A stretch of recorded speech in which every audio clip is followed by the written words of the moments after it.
Hello, hello. Welcome to the first episode of the Backrow Boys podcast, where the four of us will come together. We're going to talk about random topics for your amusement. We're going to talk about things that's going to engage in not just the ladies, not just the gentlemen, but everybody. Ladies and gentlemen, some star-studded crew lined up here. This is a group of some fine South Asian men. We're just going to talk about whatever happens throughout the couple of weeks or whatever may happen. First and foremost, we got other half of my Brothers of Destruction. Ebby, what's up, bro? Hey, what's up? What's up, everybody? It's nice to be on here and just to talk about topics that's going around the world and give you guys our opinions. Hey, we like that. We like that. And hey, also another half, we got Stan the Phillips Screwdriver. What's up, guys? It's good to be here. I know this is just the beginning, but we still got a ways to go. Got a ways to go. And hey, last but definitely not least, we got the marketing genius. Not just Chris, not just C-Mac. We got Chris Nation. Chris, what's up, cuz? What it do, guys? Excited to be here. It's a pleasure. Chris Nation, C-Mac, a.k.a. Let's go. Chris Matthews. Let's go. Guys, we know what y'all thinking. What are you four idiots doing on a podcast? Hey, believe us, we don't know either. We're just chilling. We just have been having some good conversations lately.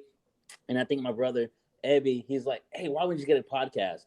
And we're just like, hey, fuck yeah. So we decided, hey, why not just do it? So we're just doing it now. So thank you for anybody listening. This is episode 1. Can I get a round for episode 1? Let's go. Yeah, Let's go. Okay. Hey, before we start, I have a story to tell you guys. What just happened to me later today in Tom Thumb. So, when y'all walk into Tom Thumb, have y'all ever ran into those little girls that are selling the Girl Scouts cookies? Yeah, I have. Yeah, of course. Yes, I think we all have. So, love them Samoas. Yeah, gotta love them cookies. Guys, I kid you not. I ran in. I walked into Tom Thumb. I legit saw a mini me. I saw this small, fat Indian kid. I'm like, holy shit, that's me. And then this kid comes up to me, right? And I see his dad right behind him. I'm like, damn. Right when I see him, I'm like, dude, I'm gonna give this guy some money. Just cause he's Indian too. I'm like, hey, I'm gonna support this dude, right? He comes up to me and he's like, hey, do you want to buy me something? I go, wait, what are you selling? I'm thinking in the back of my head, he's gonna sell some cookies because that's what the Girl Scouts do, right? This guy's trying to sell me some ties. He's trying to sell me a shoe. I'm like, what are these Boy Scouts selling? And then I'm just like, damn, like this is so unnecessary. But I'm like, hey, I'm just about to support this kid, right? And then, he looks like me. He's a chubby 8-year-old. And you guys remember me at 8 years old. I did not look good. So I knew from the get-go that this kid was going to have a rough life ahead of him. So I'm like, let me support this kid now. And then I'm asking, hey, what are you selling? He goes, he's just pointing at random objects on the catalog. I go, okay, now I'm getting a little annoyed. But his dad's in the background, so I'm like, don't be a douchebag to this kid. And I'm just like, so I'm like, what are you selling, kid? Blah, blah, blah. And then he just keeps pointing at random shit. I'm like, dude, say something. Sell me an object. You say 2 words, I'm gonna give you $200. Dude, this guy doesn't say a single thing. This little 8-9-year-old chubby Indian kid doesn't say anything. So I'd tell this kid to fuck off, go enjoy this life you're about to be miserable at, and I just walk away. I was trying to support my kind, man. My goodness. Well, that sucks. Man. Yeah, it was terrible. Sounds like a reincarnation of you. So- for sure. So, I guess my question is, what are Boy Scouts and Girl Scouts? What are they fundraising for? Do they take are they just money laundering the money? Are they taking trips? Money laundering. I don't know. Honestly, so I think did any of y'all try to join the Boy Scouts when y'all were in elementary? I tried, but they definitely declined my application for sure. Man, I tried and my parents declined my application. Hey, Chris, your parents weren't the most supportive of. Yeah, they're definitely not. But hey, that's a small little story I wanted to share real quick. But hey, today we had the game 1, round 1 of the Mavs playoff series. Were y'all able to watch it? What were your thoughts? Yeah, I got to watch it. What happened here? What happened? Man, what are your thoughts? Well, this is Ebby. I mean, I don't know, man. It felt like in the first quarter we're doing well, we're keeping up, and Mitchell was not, he was like pretty much shooting blanks the entire time. And so, But like I don't know what it was. I was driving because we had our church flag football scrimmage just in the park today, which was a lot of fun. Shout out to the fellas that came out today. Hey, shout out to my Church. Appreciate you Hey, guys. yeah, appreciate it. Fun times out there. Yeah. But I don't know, man. The fourth quarter, it was just like, man, you can tell missing Luka was a huge loss for us, you know. So Definitely. It's just, man, the game was crazy because, like, well, I think the Mavs in general, I feel like they played a good, like, solid for missing one of your key players, 100%. Yeah, one of the best in the league. Yeah, but man, I love Spencer Dinwiddie, but those free throws are killer. Missing 3, 4. Bruh. Like, it could have brought us from 8 to like 4. 8 to like 5-point 100%. deficit. It would have changed possessions. Easy. But at the end of the day, it's tough. It's a huge game, and I don't fault him for that. But yeah, I think they did a great job. I think there's improvements that they can make, but I think they still got a chance, man. Yeah, the other thing that I always say is it's one of those things where size does matter, right? So again, we were definitely out. Whoa, okay. So we were definitely outmatched, right? So they had Whiteside, That's true. They had That's Gobert. They had so many offensive boards, second That's chance good points point. on us, and it's hard when one of our biggest guys is Dwight Powell, getting all those boards, and actually missing Luka was a big shot too because he actually was one of those people that would get a lot of boards as well. So it's one of those things where, Luka is both, the one who initiates the offense. He's kind of who we built our team around. And of course, hopefully his calf strain will, come back game 2. He's not looking very highly at this point, but we'll see what the doctors say. Hey, Stan, real quick, I want to stop you there because hey, we all know you're a PA. Have you seen calf strains? What are your thoughts on calf strains, especially on an NBA level? Like, so it's going to be about 2 weeks until he comes back. Do you think that's enough? What's your insight on the calf strain right now? One of the big things is any sort of muscle strain. Typically, they're not going to do any type of surgery on, right? So it's more TLC and kind of letting it recover, right? TLC. What do you mean by TLC? Not tables, ladders, and chairs. But, I was like, wait a minute. Oh snap! I was ready to go. It's that tender love and care. So one of the things is the Mavs have one of, if not the best kind of training staffs out there, right? So again, I believe that too. It's one of those things where we want Luka. All of us want Luka back, right? Because we always think that we can make that run, but we also have to think that he's only 23 years old, and at the end of the day, we want him for the next decade, right? So it's we would love him to come back game 2, game 3, and kind of take us to the promised land. But at the same time, we don't want to rush him back, get hurt, and then cause lingering issues kind of throughout his career as well. No, not at all. Because I think the minute Luka gets back, I think we're going to win the series. Healthy Luka, we win this series. But when you talk about calf strain, do you think that's going to linger the Achilles? Do you think that could lead to Achilles rupture? Like, do you think when you say lingering issues, is that what you're talking about? I mean, of course, if he, strains it or kind of tears it, by playing on it more, it can lead to not Achilles, but just kind of the whole leg and kind of, it might not heal properly as well, right? But again, I think we have great training staff that they're going to get him back on time. I don't think they're going to allow him back, even though, we're all, we all played, sports growing up, right? And at the end of the day, the biggest thing is we want to be out there. But of course, we have management, we have the training staff that's looking at more long-term goals and trying to get them back there at the same time. So it's a balance. That's true. So, just staying on this topic, do you guys still think we're gonna win this series? Abby, I want to hear your thoughts first. Well, I have a question for you guys. So one thing I was thinking about is that before we entered the playoffs, and this is just my opinion because this is what I've been thinking about, but why was it even needed that Luka played the last game of the season? Because I understand the whole Golden State and blah, blah, blah, we're trying to get third or fourth or whatever. But if we already clinched the playoffs, why didn't we just let Luka rest and then why not rest your star players? No, that's true. I think the only thing going into that game was, hey, can we get the 3rd seed and avoid Phoenix? But even going into even at halftime, Golden State was up by 25. They were not going to lose that game. Jason Kidd, bench your starters. Just accept the 4th seed and just kind of move on. But Ebby, I totally agree, bro. Like, it is crazy to have played Luka that late in the 3rd when Golden State was up by 20 already. They were pretty much already clinched that 3rd seed. Which, hey, to me, that's crazy. Yeah. Exactly. And at the same time, I think it's a fluke injury, right? So again, no one's ever going to think, Luke has been healthy all season long. Oh yeah. It's one of those things, you don't anticipate it to happen until it happens, right? Hindsight is 2020.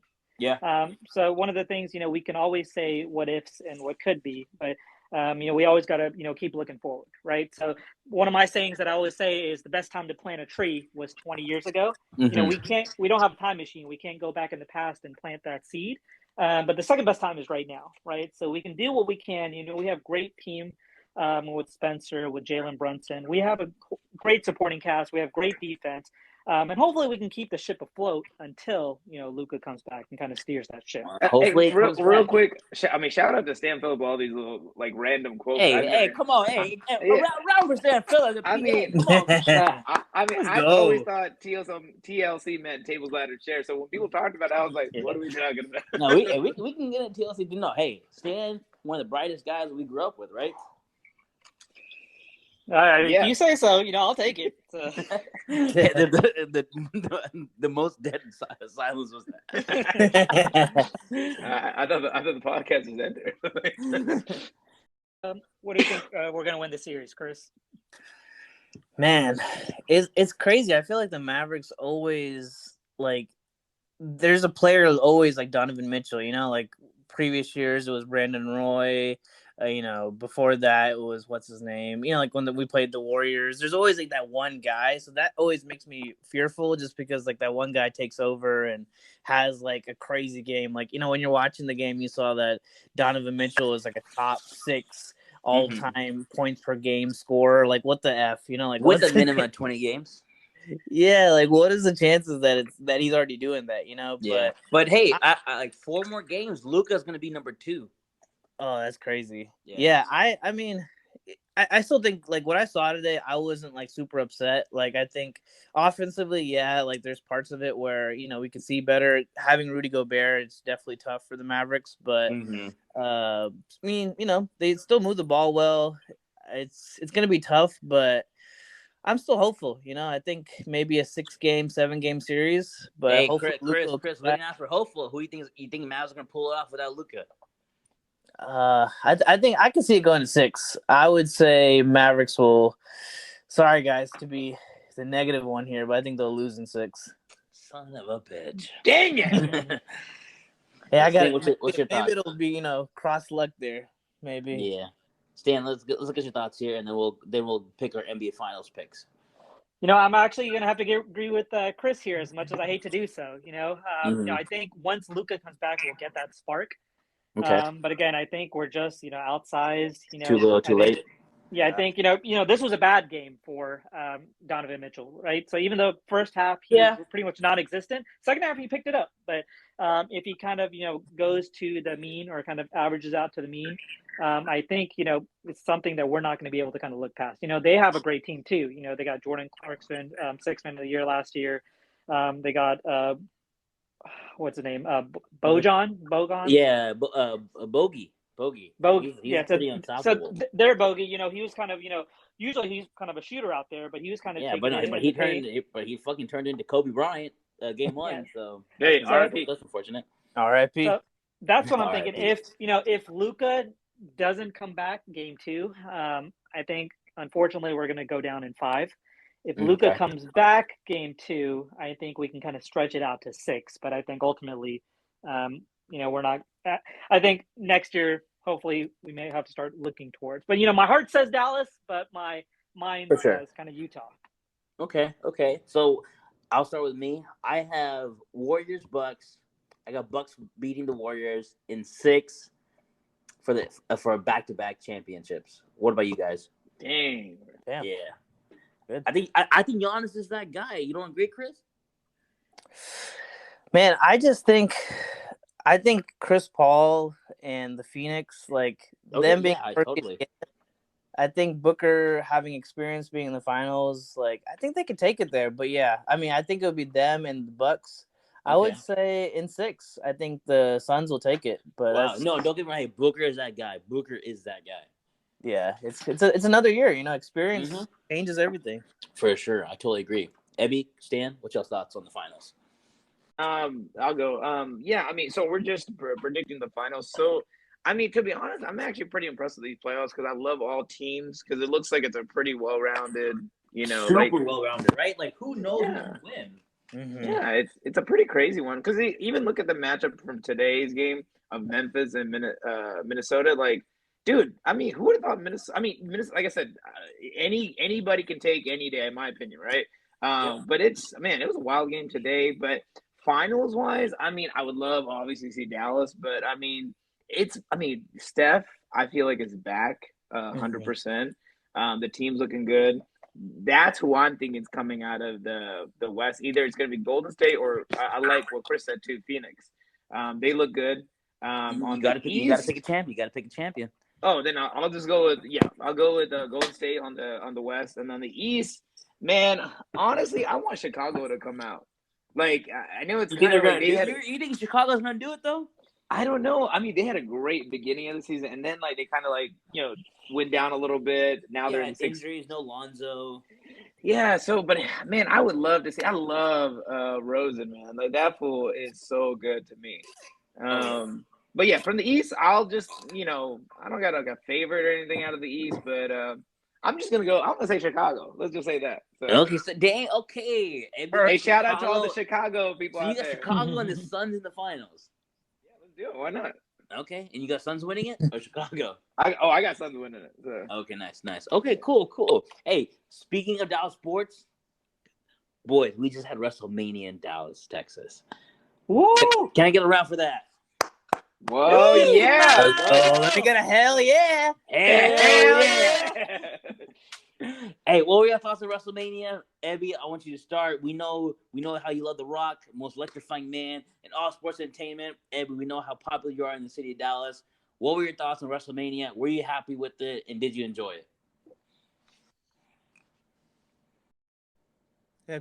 I'm trying to do the Stone Cold thing, guys. You gotta say something. They'll say what?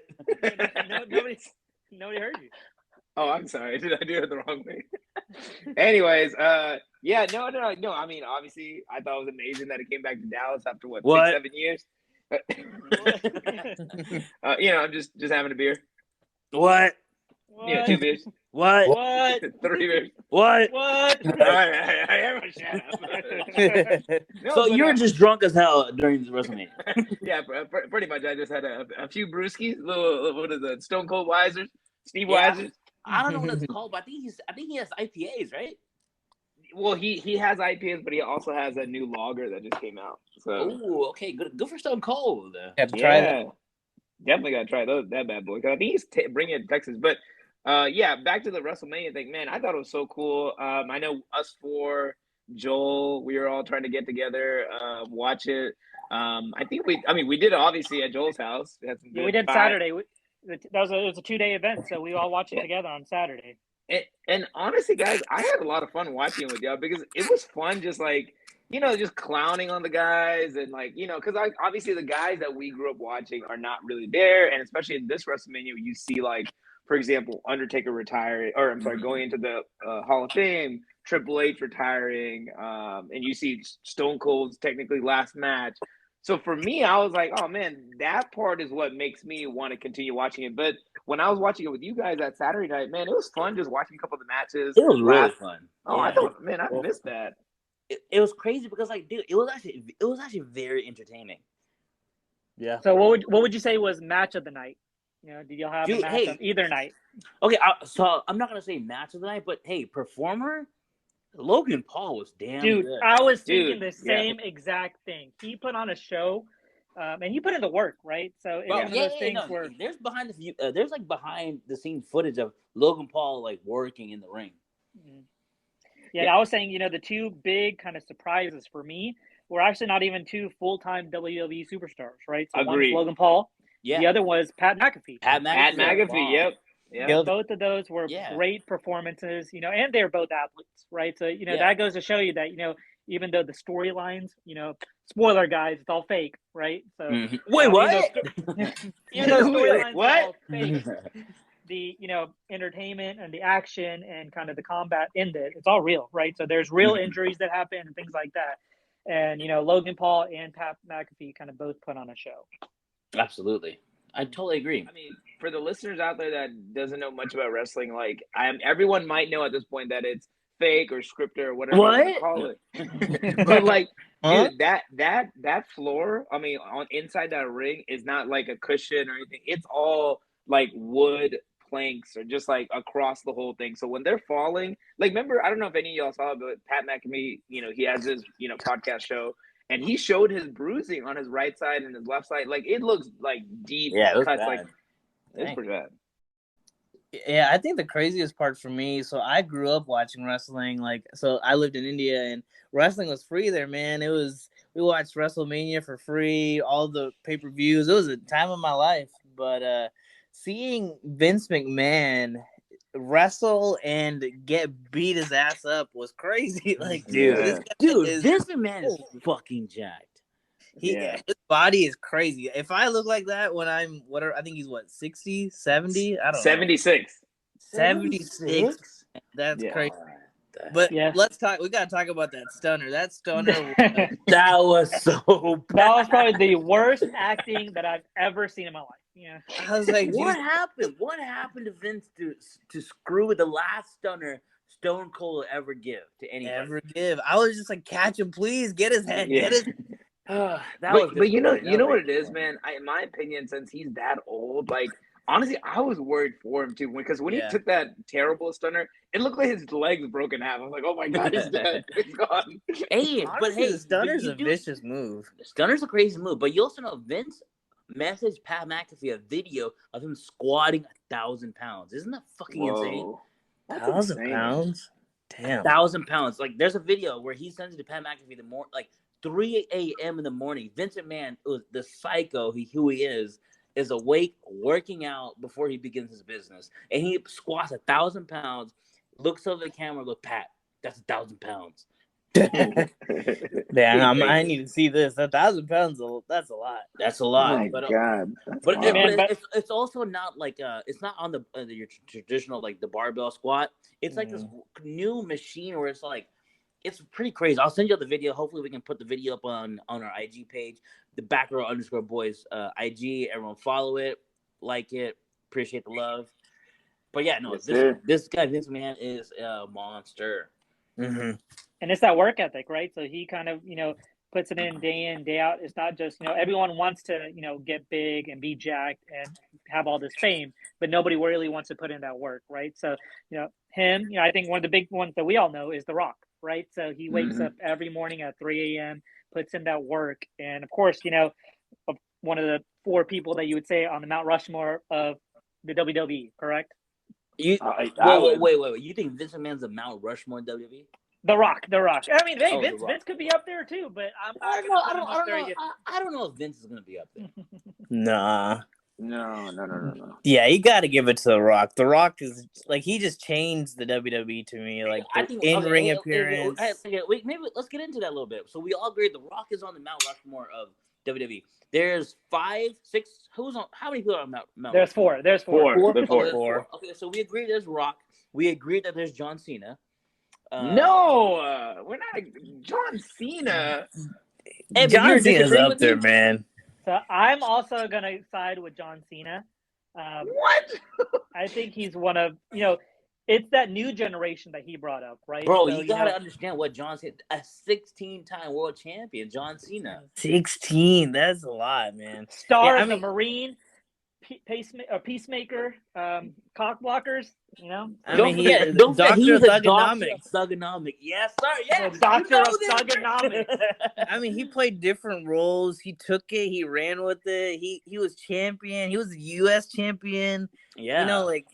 He picked up the Big Show and FU'd him. Wait, Abby, what is your hate toward John Cena right now? No. If I'm being honest, there's no hate but respect for John Cena. I respect everything he's done for the business because if anyone who's listening out there, if you already know, if you don't know, I'm a huge wrestling fan. I'm a huge sports fan in general. But my love for wrestling started when, Chris mentioned, was in India. He was a huge wrestling fan. He brought his love for wrestling here when he moved back to Dallas. And I was like, man, what is this guy watching? Let's just watch, the NBA or the Lakers or whatever.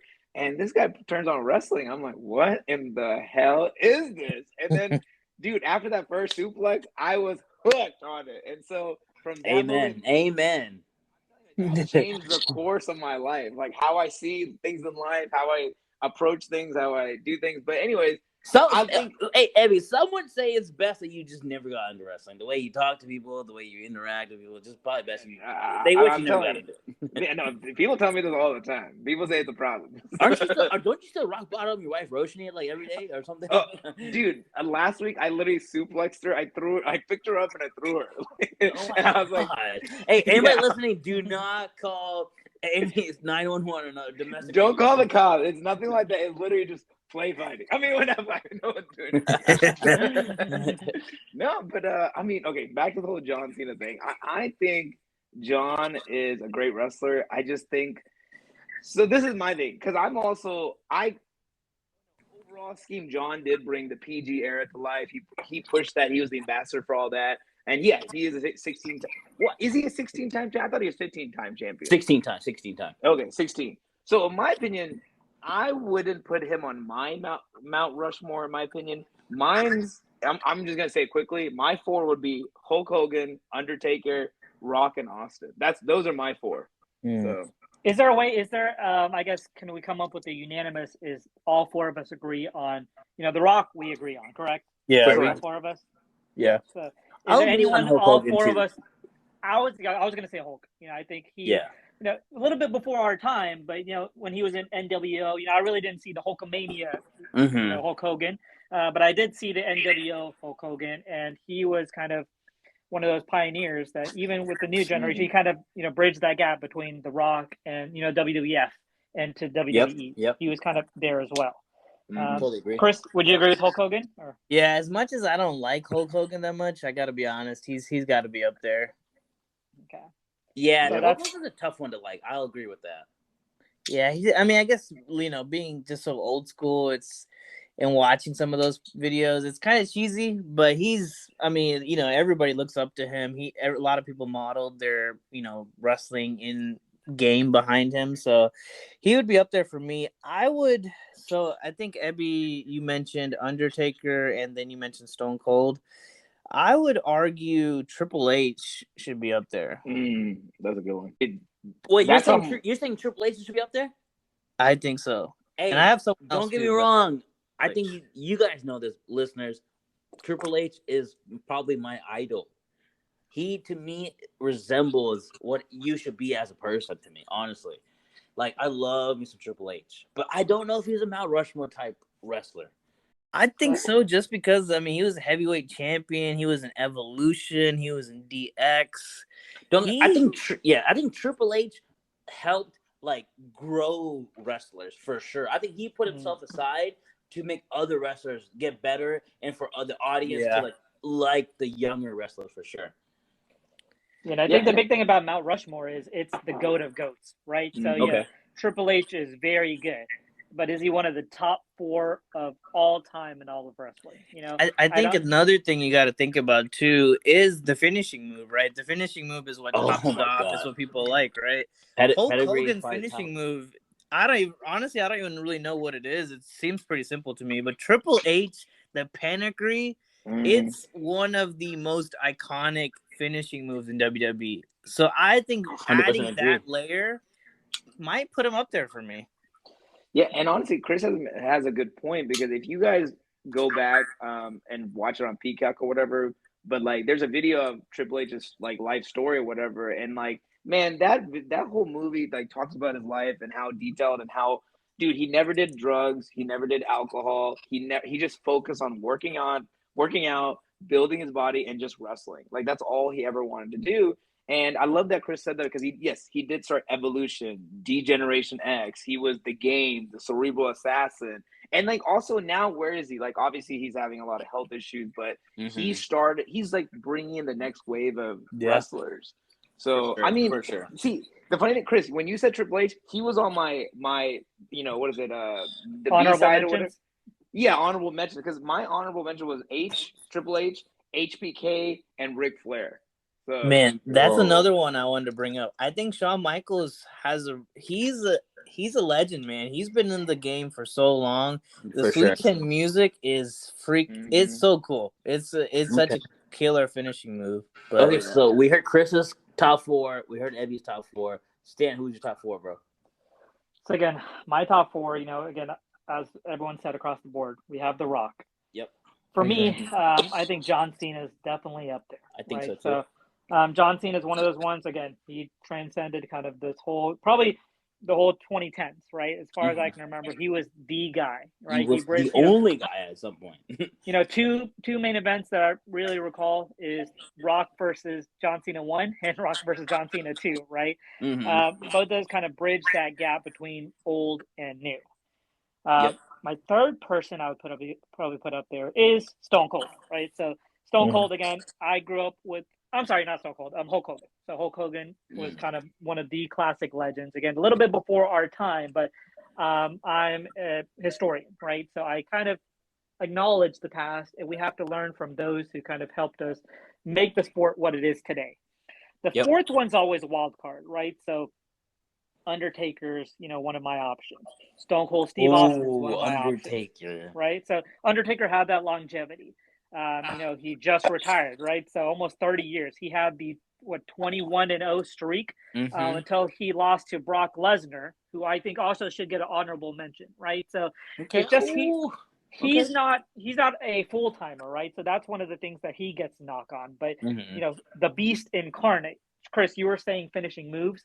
The F5 is one of those finishing moves where he just picks people up and throws them and gets them. Another finishing move. Ragdolls these people. Yeah, another finishing move, not on my Hall of Fame by any means, but Randy Orton, the RKO. Probably that is the best. Goosebumps things. We all get a little excited when we think of the RKO for sure. Probably the best, finishing move of all time, in my opinion. Right? So it's up there, top 1, man. That's top. That's top 3 finishing moves right there. The memes that it's made, RKO out of nowhere. So that's one of those things where, again, honorable mention there. Not even for the Hall of Fame, but just finishing moves itself. And maybe we can have another podcast with just finishing moves that we kind of right. That's a good topic. But I think that fourth person, I think it may be a little personal bias too. I'm gonna have to give it to Stone Cold Steve Austin, right? So every time he came in, it was him versus Vince McMahon. He had, I think WrestleMania 17, him and The Rock, right? So it's one of those things where 19, him and The Rock was epic. Yeah, it's one of the best WrestleManias of all time. Every time you hear that glass shatter, the whole crowd is electrified, right? Yep. So that's my top 4. It would be The Rock, John Cena, Hulk Hogan, and Stone Cold Steve Austin. Give me a hell yeah there. Hell yeah. Because you know what? Not to be boring, I agree 100% with Stan. And you know what? We're going to put a poll out on our IG. We're going to put a poll out on our IG. We're going to have mine and Stan's top 4, Evie's top 4, Chris's top 4. We're going to see who gets the most likes. But also, before we end this topic, these wrestlers with their entrance musics gets the crowd going crazy. It is epic. It is insane. And it is an adrenaline rush. Like whenever whenever John Cena, The Rock, Stone Cold, Triple H, The Game, whenever these theme musics come on, the crowd goes crazy. And that's one thing I love about the WWE universe. These fans are so into it. And it's crazy to me. No, it's true, man. I mean, I'm telling you, the theme song for a wrestler is the most important part. Like it's, so Randy Orton, since we just spoke about him, like he had his original, he had like a song back in the day. Then he changed it to what it is today. At first I was like, man, this is so dumb. Like, why did he choose this song? But the more you get to understand Randy Orton's character on WWE, you hear a song and it's perfect for him. I'm like, man, how do they pick these songs? Amazing. Absolutely. Oh, hey, shout out to Cody Rhodes. He's back in WWE. Oh, snap. Shout out Cody Rhodes. Hey, welcome back, brother. Since we're already talking about bitch slapping, can we get into to Will Smith and Chris Rock situation? That was fucking crazy. Did you guys see it? Did y'all witness it? What were your thoughts? Let me know. So I didn't see it live, but I saw it on Twitter, and I thought it was a joke. Honestly, at first I thought it was a joke, but then you watch the video, and obviously it's not a joke because that was a hard hit.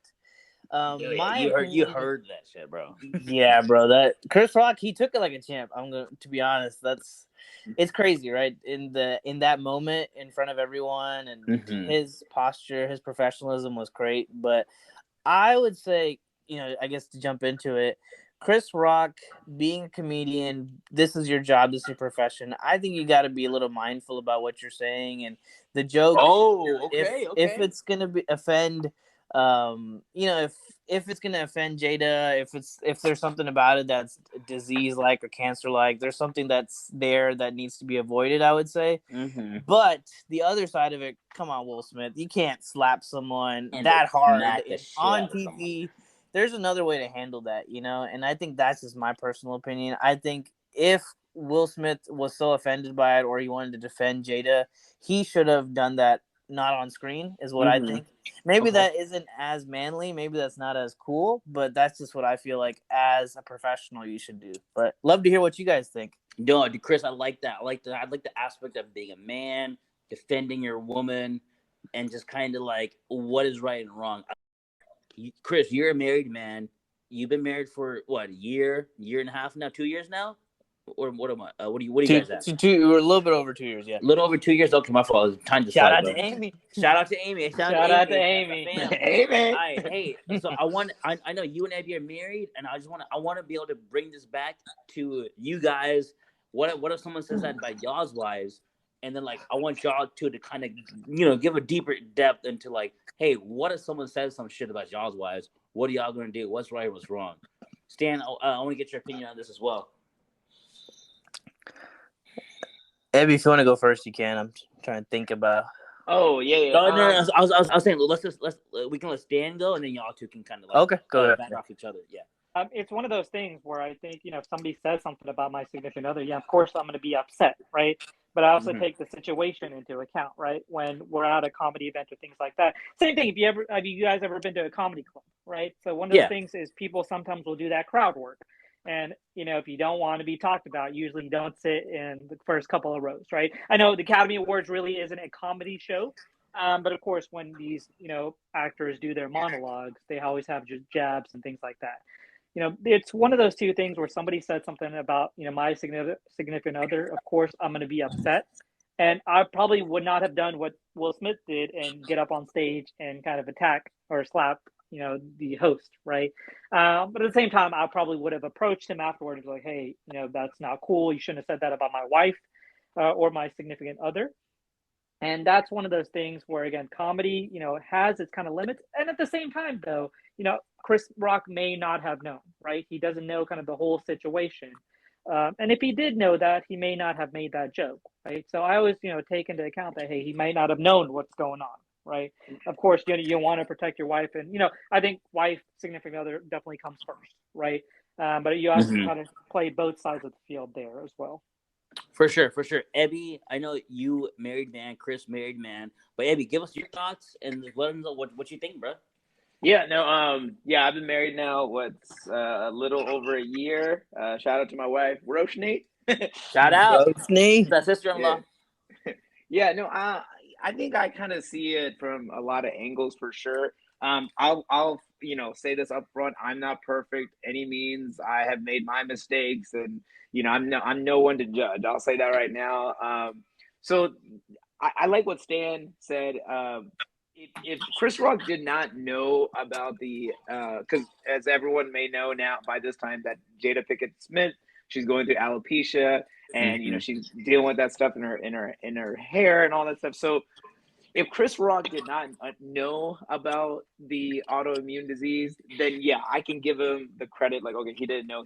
He's a comedian, and like if you've been to a stand-up comedy show, like most of the time people just pick on people in the crowd. That's just part of their bit. And to me, I always believe comedy is one of the most truthful art forms that we have in America, and it's one of my favorite things. I love stand-up comedy. I love stand-up comedians. What I'll say is, what Will Smith did defending his wife, kudos to him.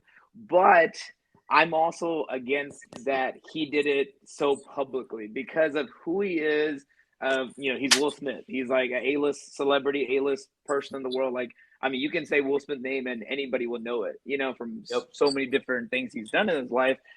So yeah, in my opinion, if someone made fun of my wife, if he's a comedian, especially if we were at the Oscars, I mean, I would not be jumping up stage and slapping someone. But I will say, as a man, I will definitely maybe in the what is it, behind the scenes, go talk to Chris.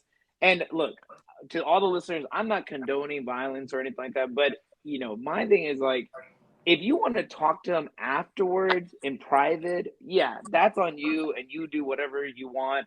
But the only thing is, like, in a public setting, that's what's the craziest thing. The whole world saw it. Even if you weren't watching the Oscars, the whole world saw what happened. So that was my biggest thing. Like, damn, this is getting crazy. Like, this is like stuff that you just see like random people do. Now it's like you have two celebrities doing it. It's like, this is getting wild. So yeah, my thing is like, if Will wanted to slap Chris, if you want to do it behind closed doors where there's no cameras, sure. But like, even that, like, I mean, if it got to a point where my wife was going through a disease and like, okay, hey, dude, you got to chill out. If you did not know about it, I can understand, but she's going through it. Stop making these jokes, So, because I mean, yeah, that's just my opinion, and I'm not saying it's right or wrong. I'm just saying this is just how I felt about it. So yeah. No, I think that's the crazy thing with this. Like if you go on Twitter, everybody has a different point of view. Some people are like Chris Rock is right. Some people think Will Smith is right.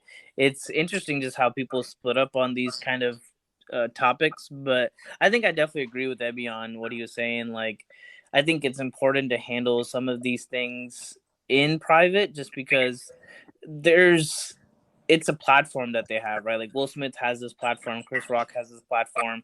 If you're wanting to make change, if you want to show them like what it is to be a man or what it is to be a husband, sometimes, it is to kind of do those things in the background where you can kind of show like, hey, like I'm not going to be physical because, violence isn't always the right way to do things, or it shouldn't be the right way to do things. And so I think handling it that way kind of helps people see like, oh, I can handle it through having a conversation with someone and show them, how to think through it. And I think like both Ebby and Stan were saying, like maybe Chris Rock didn't know, and I think in that case, like, hey, like it's important to educate him and show him that. And I definitely agree with those takes. So I mean, for me, with my like in my situation, I would do the same thing. And I think my wife, she would want me to not be physical and not cause a scene. And I think that's just doesn't help the situation because that just escalates things and could cause more harm for everyone. And we just want to avoid that, right? So I think that's just how I would take it too, like similar to Ebby. But yeah, it's crazy that we got to see that.